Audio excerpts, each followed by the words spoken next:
Rachel Reeves has been dodging tough questions for a while, especially when it comes to the controversy surrounding her CV up until now. Most interviewers have gone easy on her, letting her off the hook. But that changed this morning when she finally faced some real scrutiny. In today's video, we'll break down the moment Rachel Reeves was grilled over her misleading claims, and trust me, her response is nothing short of laughable. Watch closely and see for yourself just how she tries to wriggle out of it. So, without further ado, have a watch of this clip. Appearance on Good Morning Britain since quite a few months, and certainly since allegations about you enhancing your CV, your personal CV, surfaced. That was in November, I think. As it is your first appearance on the programme since that story dropped, I think it's important that we ask you about it. We don't seek to embarrass you, but we'd just quickly like to go through it. It'll take me 20 seconds to summarise it. You told Stylist magazine that you'd worked at the Bank of England for a decade.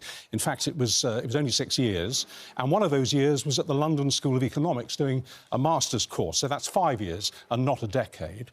And in biographies that you'd actually endorsed, it was stated that you worked as an economist at the Bank of England, the British Embassy in Washington, and latterly at the Halifax Bank of Scotland. But according to your former colleagues, in your actual job, you actually worked in a support department at Scottish Bank, and you sort of helped out with admin and IT, and that's all earned you the nickname of Rachel from Accounts. Did you enhance your CV to make yourself look better qualified to be the Chancellor of the Exchequer if you won the election? I'm really proud of the jobs that I did before I became a Member of Parliament. I worked at the Bank of England in the international area, working on investment and productivity. I worked as the second Economic Secretary at the British Embassy in Washington. I've done an undergraduate degree in PPE, a master's from the London School of Economics in economics. And then I worked in the private sector, where I worked for Halifax Bank of Scotland, working in Halifax in West Yorkshire and around the country, heading up teams both in the mortgages area and in the retail operations. Why did you say that you'd worked at the Bank of England for a decade when in fact it was, well, it wasn't even 6 years, it was 5? I mean, that's exaggeration, isn't it? Well, I worked at the Bank of England for 6 years, between 2000 and 2006. I was employed by the Bank of England, including I spent just over a year at the British Embassy working in the economics section there, supporting the government and the bank.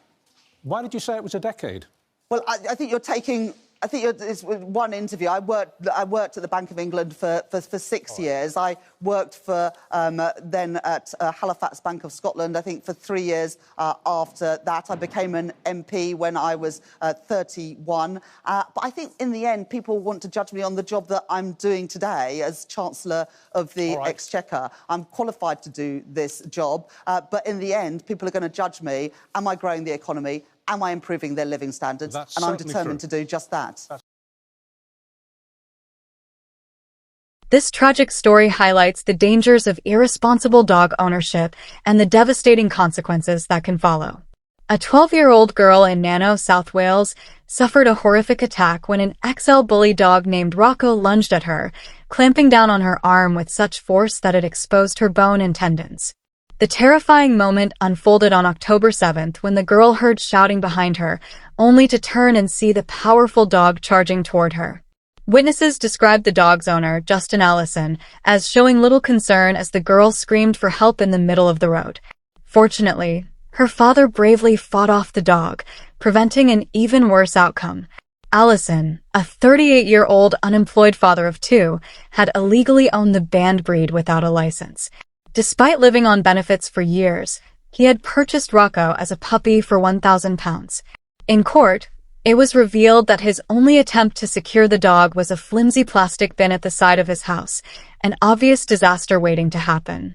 After pleading guilty to multiple charges, including possessing a banned breed, allowing a dangerously out-of-control dog in a public place, and possessing a butterfly knife, Allison was sentenced to 3 years in prison. The court also imposed a 10-year ban on him owning dogs. Meanwhile, Rocco was seized and humanely destroyed. The young victim's life has been completely changed by the attack. She described the experience as a nightmare, leaving her physically and emotionally scarred. For weeks, she was housebound, unable to sleep in her own bed or return to school. The trauma has made her fearful of leaving the house and wary of dogs in general. Even her own family decided to give up their pet, no longer feeling safe.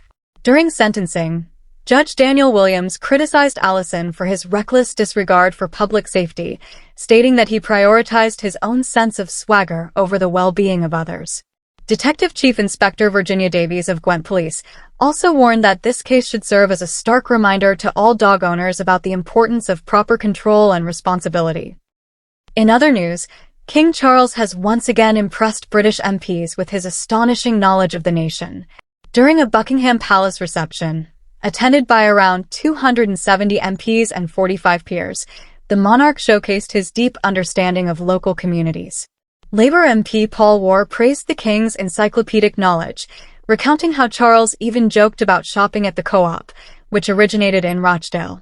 Another MP, Deirdre Costigan, noted that the king was well aware of her constituency's cultural significance, recognizing it as Little India due to its large Sikh community. The reception, attended by figures such as Sir Keir Starmer and former Prime Minister Theresa May, further demonstrated King Charles's ability to connect with people from all corners of Britain, proving that his dedication to the country goes far beyond ceremonial duties. Do you think the sentence given to Justin Allison was fair? And what do you make of King Charles's impressive knowledge of Britain?